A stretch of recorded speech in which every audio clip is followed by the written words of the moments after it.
یہ ڈرون طیارے عام نہیں ہیں۔ ان میں صرف اہم سینسر ہی نصب نہیں بلکہ یہ مصنوعی ذہانت سے بھی لیس ہیں۔ جی پی ایس نہ بھی ہو تو بھی اے آئی کی بدولت بغیر پائلٹ والے یہ طیارے اپنا کوئی بھی مشن آسانی سے سر انجام دے سکتے ہیں۔ مصنوعی ذہانت جمع کردہ ڈیٹا کا تجزیہ کرنے میں بھی مدد دیتی ہے۔ یہ ڈرون پرتگال میں ایک ایسی کمپنی تیار کر رہی ہے جو پہلے صرف سافٹ ویئر تیار کرتی تھی، لیکن اب یہ تقریباً تمام چیزیں خود ہی تیار کرتی ہے۔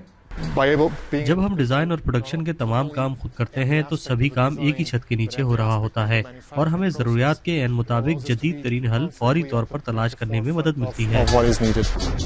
پرتگال کی یہ ڈرون برطانیہ کے ساحل پر تارکین وطن کی تلاش، یوکرین میں روسی پوزیشنز کی نشاندہی اور بحیرہ روم میں آلودگی پھیلانے والوں کی نگرانی کے لیے استعمال ہو رہی ہیں۔ ایسا ایک ڈرون مسلسل 20 گھنٹے تک فضا میں رہ سکتا ہے۔